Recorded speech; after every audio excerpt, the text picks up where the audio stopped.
Hello and welcome to our webinars where we focus on the regional care organizations, the implementation and all the factors that go into it. Today we're going to be talking about implementing health homes, reaching out to community agencies. We will be going over a brief overview of the health home program. Then we'll be discussing roles of community agencies in the health home program. After that, we will turn the discussion over to staff from the Gulf Coast Regional Care Organization Health Home, where they can talk about success stories that they've had in collaborating with community agencies. You will have an opportunity at that time to ask them some questions.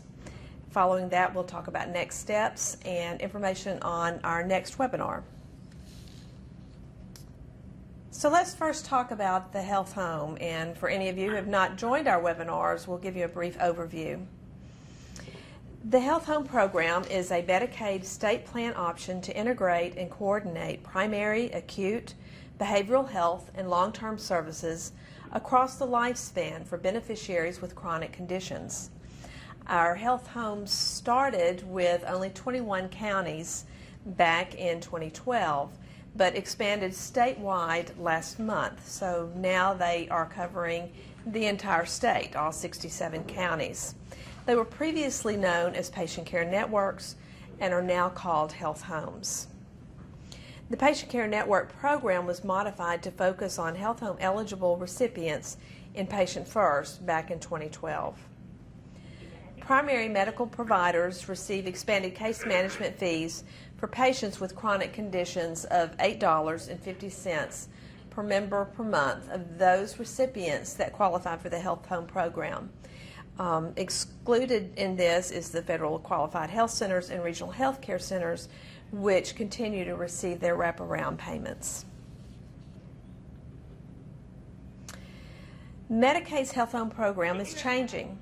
So how is it changing?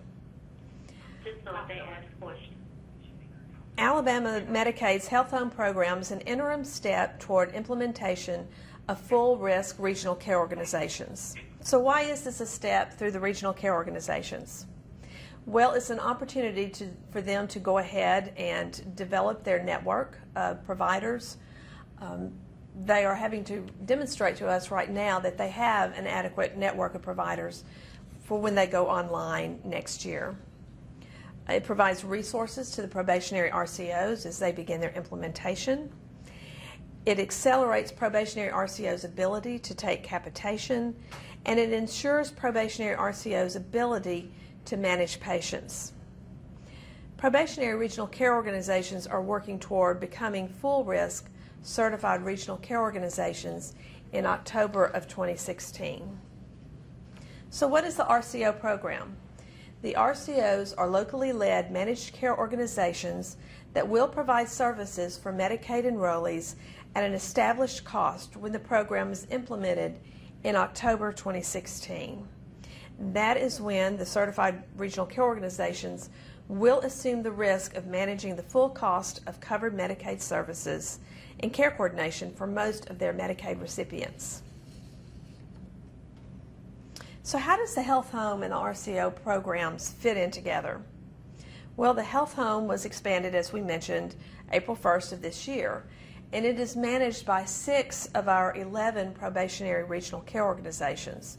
They cover the same region as the regional care organizations, and as I said, are managed by them. In October 1 of 2016, all 11 regional care organizations will be expected to provide the services for their health home recipients. So what is the role of the community agency in the health home program? Well, the health home program cannot do it alone, and as in any other care coordination service, they depend on collaboration with others.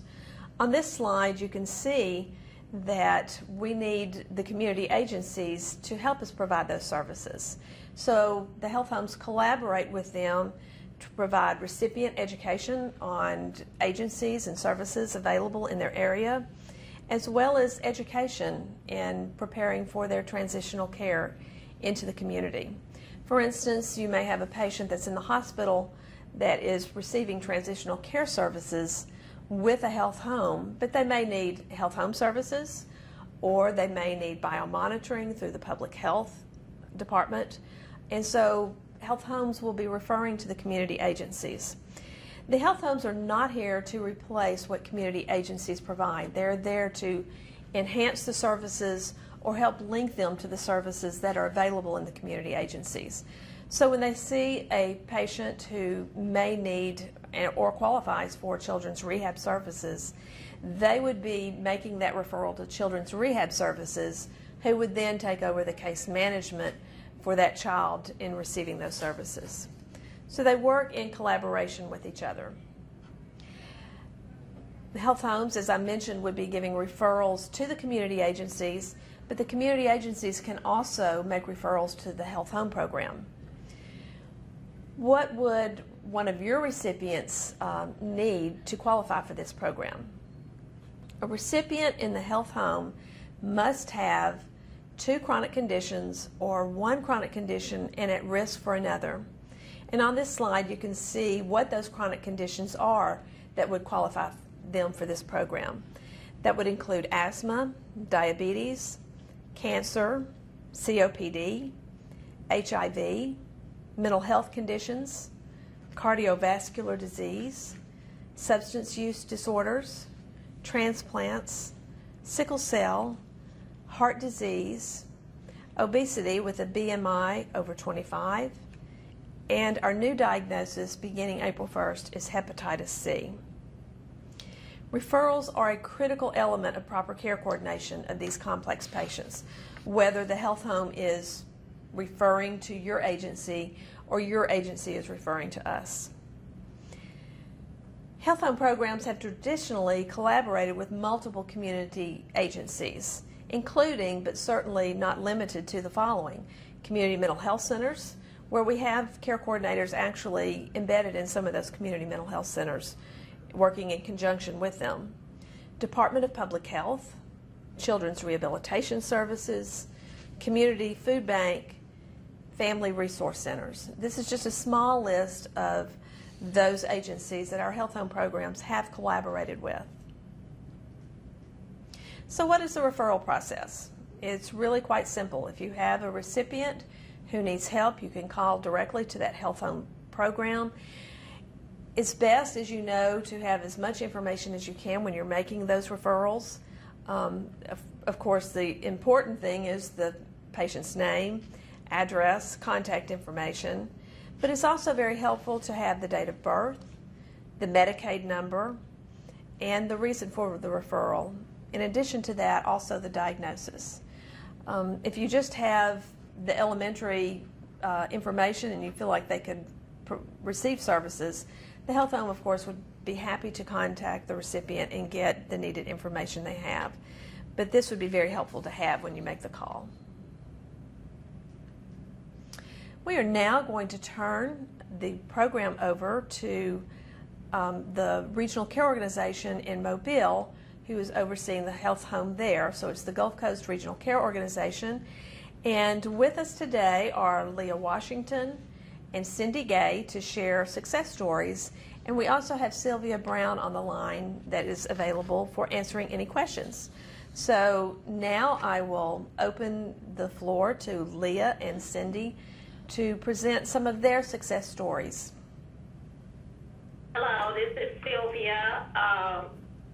As Carolyn mentioned, we have Leah Washington, our social worker, and Cindy Gay, one of our transitional nurses. They are a part of one of our pediatric teams, and they have a couple of success stories we like to share where we had community partners involved. Leah, Cindy? Okay. This is Cindy, and we'd like to talk about the first success story is a patient that we received a referral from a discharge at USA Children's and Women's Hospital. He was born as a twin at 24 weeks gestation. He is now currently 3 years old. He does have severe cerebral palsy, severe global development delays, hydrocephalus, partial paralysis, and respiratory distress. His twin sister, she passed away at age 1 from complications of a premature birth. Living situation, single mom. He has 4 other siblings in the home, and they live in a low-income housing project. We first saw him back in February of this year. His admission status then, at 3 years old, he had a feeding tube, received 24-hour continuous feeding, partial blindness, partial paralysis, limited to no verbal communication, frequent seizures, and no medical equipment except for his feeding equipment. On the initial assessment, when I came to see mom and patient for the transitional visit, it was noted when I did the medication reconciliation that he had virtually no medications and no refills left on the bottles. They were all almost empty. And in trying to get refills, it was pretty much discovered that he had not seen the neurologist in over a year and basically had not seen the PMP for almost that length of time, and partially due to the fact that he's had multiple PICU admissions and been in the hospital several times and had been seen by the doctors there. The problem was that no one wanted to refill these medications due to the fact they had seen him in the office in such a length of time. So basically what we had to do was get in touch with the neurologist, pediatric neurologist, and I spoke with the nurse and kind of pleaded to get his medications filled for this one time based on the fact that he would be coming to a scheduled visit to see the neurologist. And the doctor agreed, and so we got the refill.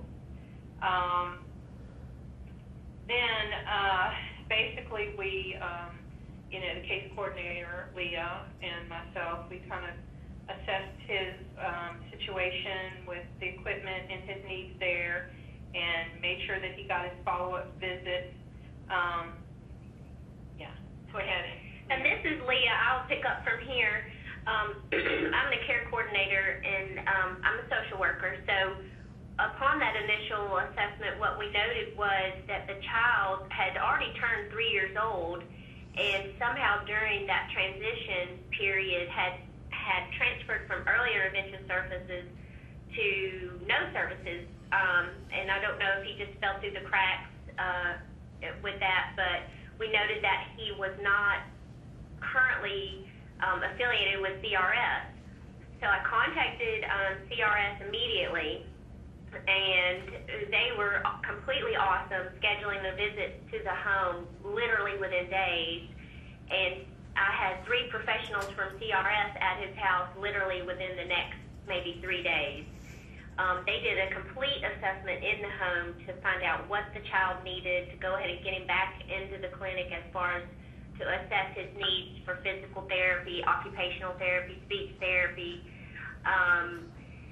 So we were so excited about that because we knew there was definitely a lack of equipment and services that were there. The other piece of the puzzle that we utilized was that here in Region E, we had an affiliation with the USA Pediatric Program locally that has the resident physicians that were riding with either the social workers or the nurses here in our department. We asked one of the residents from the pediatric office to please make a home visit to this child to assess if there was anything else that we could utilize for him during the process. So we took the doctor to the house, the resident, and he actually found that the child was in respiratory distress. So that's not exactly what we wanted to find, but did proceed to send the child to the ER for admission, and then proceeded to follow up with that child in the clinic, the same resident. So we had some continuation of care where the resident knew the patient and knew the home and knew the needs. This resident was crucial in actually working with us to kind of come up with a plan to see what we could do to change some of the outcomes, including with the input of Miss Cindy here, to change his feedings from a 24-hour protocol to a 12-hour protocol that allowed the child some decrease in secretions and what have you. So basically, utilizing the CRS and utilizing the resident program at USA Pediatrics, we were able to now get the child on the 12-hour feedings. He has a brand new fancy wheelchair with horses embroidered on them, and able to actually socialize a little more with his family unit, because prior to us coming into the home, the child was actually staying in his room literally 11 hours out of 12 hours out of the day, and now we are finding him in the living area and able to be more social and actually just have a better quality of life at this time. We also had another patient that we admitted that we felt like is a success story, also utilizing community resources. We had a patient that we admitted in the month of April of this year, 6-year-old patient that we received a referral from the hospital because he had new onset of seizures. Upon assessment, we found that he, number one, did have some behavior issues that went along with this new seizure onset. However, I believe the behavior issues were ongoing prior to that admission. So we made him an appointment with our community health resource, which is the Alta Point Clinic here for children. And they did actually add a new diagnosis of ADHD. Well, it turns out the child, upon our visit that day, which I had always seen him in his school uniform, so I never actually looked at his legs or his arms. When he presented for his appointment at the mental health facility, he was wearing shorts, and I noticed that this child actually had the absolute worst case of eczema on his legs and arms. The problem with that, including a history of impetigo, the problem with that was that we called everywhere in Mobile to find a doctor that would take Medicaid as a payment source for dermatology. And no one was willing to take this patient as a pediatric Medicaid. I did take him to there again, see the resident that we had been working with through our USA Pediatric program, and he agreed that we definitely needed a pediatric dermatologist. So I got back on the phone, and actually we were able to find a dermatologist locally that saw him free of charge, and which was a really wonderful thing. She didn't charge him a copay or anything, and agreed to also see him on follow-up visits. The resident came back into play with that because he was able to coordinate those medications with the non-Medicaid physician, so that the prescriptions could actually flow through the primary care physician's office. So we were really excited about that, because this child probably wouldn't have had any access to any type of dermatology assessment. Thank you, Leah and Cindy. Those were wonderful examples of collaboration with community agencies. I want to stress again that health homes are not here to replace what is being done in the community agencies. And as you can see, she referred on to CRS in that first example. We do not want to have any duplication of services between what the health homes are doing and what community agencies are doing, but to enhance the programs of each. So as we make referrals, we turn that care coordination over to that community agency, or vice versa. But we certainly don't want duplication of services. Now I'd like to open it up for questions for Leah and Cindy, or basically about the regional care organizations or the health homes. We have a question from Kelly Benson of Baptist Health. Your line is open. Yes. Just in the past, what you have seen with the other counties that you've started coordinating a lot of this care, have you seen an increase in referrals going to home health and DME companies? coordinators? And if so, what has been your barriers to providing care? Specifically pediatric home health? Well, I'm really adult if you Oh, okay. Not really.